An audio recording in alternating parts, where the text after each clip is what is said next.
Hello and welcome into today's exciting episode. I have another Scandinavian Christmas print with reindeer on it, and I am going to make a butterick 6677, but with a longer skirt. It's perfect. Perfect, perfect, perfect. Perfect jacket. So if you've seen any of my December or November videos, you'll know that I absolutely love this pattern, the vintage Vogue from 1952, Vogue 9106. And I also love this butterick 6677. And I wanted the sort of creamy one with the tiny pink floral is the Vogue from 1952, and I wanted to have that skirt but put it on the pullover dress of that's slightly baggier for the butterick 6677. And this is the red one is my finished dress that I'm just about to show you. But I originally wanted to use the actual pattern from the 1952 Vogue, but I've sort of just gone with the idea of the three-tiered voluminous skirt, and it's mostly just the butterick 6677 that I went with, because you sort of need the first tier of the skirt to be the actual butterick one, just because it's so baggy and loose fitting, and you can get it on without a zip. So once I figured that out, I drafted a new top tier piece. So basically it's the first 18 centimeters. That's like, several inches of the, it's like a yoke. The first tier is like a yoke, it's here. And so I used that from the butterick pattern. And then, I've just got two other tiers of fabric as well, which are pleated, and but you can gather them if you like. So I cut out all the pieces, and I was trying to get it done as fast as possible because a bit limited in my time that I have each day to get stuff done. So I just sort of all the tops, all the bits of the bodice that I could pin together, and all the so the tiers of the skirt, the bottom tier is 4 sections of fabric in a slightly wider width. The middle tier is 2 sections of fabric, selvage to selvage, just slightly thinner, and I sewed them together. And then the top tier is this bit I'm showing you here. I sewed in the pocket facing, so the inside of the pocket, and I sewed that to the front of the top tier. And then you're supposed to top stitch, but I'm kind of didn't feel like I had time to do that, and I don't like to top stitch by machine because I don't personally like the look. But so once you've got the inside of the pocket stitched to the front of the skirt, then the next step is to stitch the pocket back to the pocket inside, and you just sort of sew them around the edges. And once you've done that, it creates the pocket back, also creates the top corner of the front of the skirt. So it sounds complex, but it's really, really simple when you actually have the bits in your hand. So I just sewed them, and I'm just sort of forgetting about the bodice and the sash at the moment and just focusing on the skirt. So I did that. So now that the pockets, and once you've sewn the pockets and the pocket back and the pocket inner together, then you sort of just have to do a little bit along the top and the sides. And you're supposed to do the bit at the sides because in the normal pattern you've just got one big skirt. But I realized that because I'm doing 3 tiers, what I have to actually do is unpick that side bit and just do tier 1 and tier 2, sew them together front, and then sew the backs together. And then once they're those 2 sections are just one skirt, then sew them at the sides, and that way the pocket won't get all mixed up and sewn down wrongly.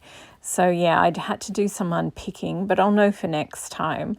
So yeah, it's just because of the way the pocket is constructed, you have to, yeah, have a full skirt on the front made before you can do the side seams. So yeah, I sort of, once I got my head around it, it was fine. So yeah, I had to pleat all the front and then machine sew them together, and then I had to pleat all the back and had to machine sew that together. And then once they were finally done, then I could do the side seams by machine, and I reinforced where the pockets go. And yeah, I mean, it's good. It just, yeah, it took me a while to figure out what to do. But this way, the pockets are really secure and they're anchored at the waistline and at the side. So it's really good. I don't really use my pockets that much, but it's still good if you're going to make them to do them in a way that's structurally sound. So I did that. So tier 1 and tier 2 are finally one big skirt. And now it was time to add that third tier. Oh my goodness. If you just wanted to have the top tier and the second tier, that would make a really nice summer dress. So I might make one like that. I think you could probably get away with, if you only had 3 yards, then I think you could do that one. But this is a 4-yard cut, and I wanted to do a really, really long, big skirt. So yeah, it's pretty fabulous. And yeah, so here we have I just did the whole pleating thing, and it took forever. But, you know, if you're just sort of sitting there listening to something, it's really good the way you can just have your work read back to you, you know, the auto read thing, and you just check your stuff or, you know, watch a TV show or whatever.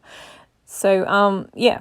So I done the skirt, and then I also did the sash. The sash is really easy. You just machine sew along the edge, then iron it, turn it out, and then iron it. It's pretty basic.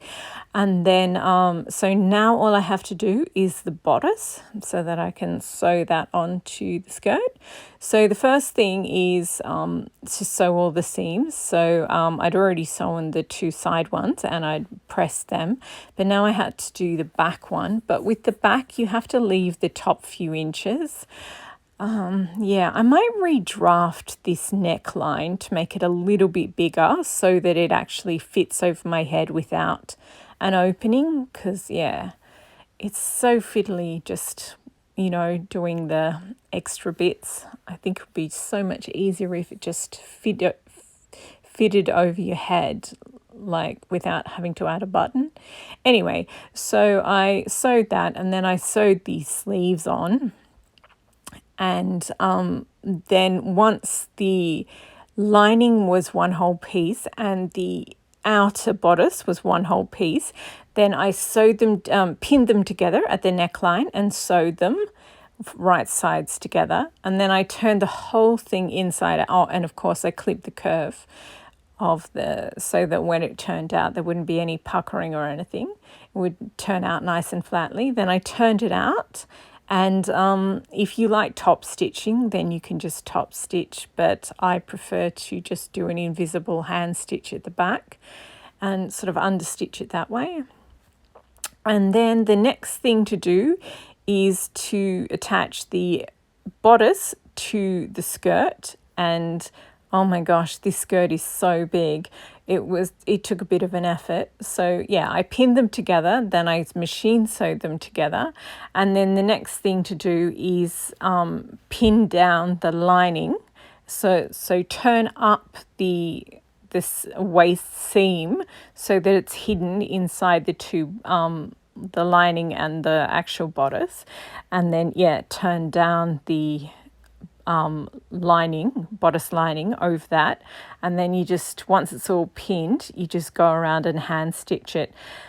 I just found this so difficult because normally when I do this, there's a side seam, like a side closure, and you just put your hand inside that, because when you hand stitch this, you have to have one hand on one side and one hand on the other side.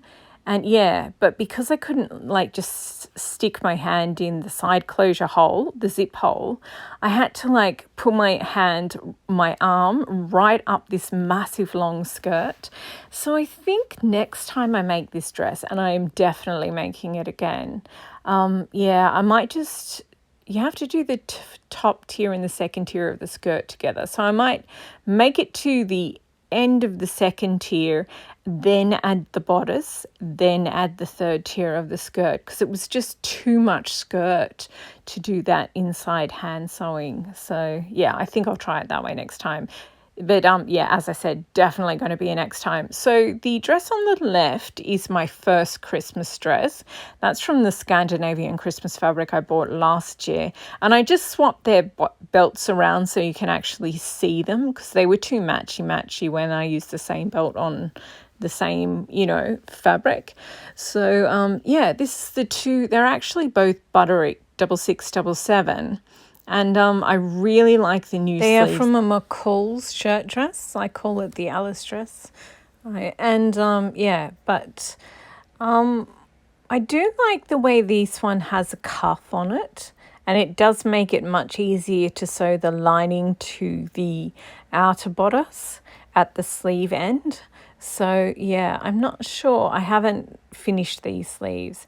But that said, pretty much the only thing I didn't like about that first Christmas dress I made, the one on the left, was the bulkiness of the sleeves. And they have an internal cuff, like a facing inside it. And I just felt like they made it a little too bulky. And I definitely don't want to repeat that mistake. I mean, this new red dress has a much bigger skirt. So it would be more balanced. So it could carry bigger sleeves. But I think I'll just turn them up twice and hand stitch it down for now. Oh, I had to put some candy canes in this dress, just had to, so that you could see the pockets properly. I do like that the pockets are so well blended in. But yeah, when you go to the effort of making pockets, it would be nice if you could actually see them in the video sometimes. But as like a wearable dress, I do much prefer it when they're not super obvious, unless that's the actual design, feature. But yeah, I think I might actually make this. I'm definitely going to make it again, as I said. But I think I'll make it without sleeves so that I can just wear a long sleeve t-shirt under it in winter and just keep wearing it all year round. Whereas, if it has sleeves, I feel like dress sleeves are always a little bit too bulky to wear. They get stuck under your cardigan or something. I guess you can wear a hoodie. But, then it looks, I don't know, kind of a mixing the genres. Yeah, so I think I'll make it without sleeves, fully with the lining. And, and I also think I would like it if the top looked like a t-shirt and the skirt looked like a skirt, but it was a whole dress. But you just use one colour on the top and a different type of fabric on the bottom. So I think I'll do that as well. And I think that would look good if it looked sort of like a t-shirt and a denim skirt sort of thing. So I might try that combination as well. So yeah, but I'm so happy with this. And I still really love the original 1952 dress, but I like the way I've tweaked this Butterick 6677 pattern to make it look sort of like that one. So yeah, thank you for watching, and go make your own Christmas dress. It's so much fun.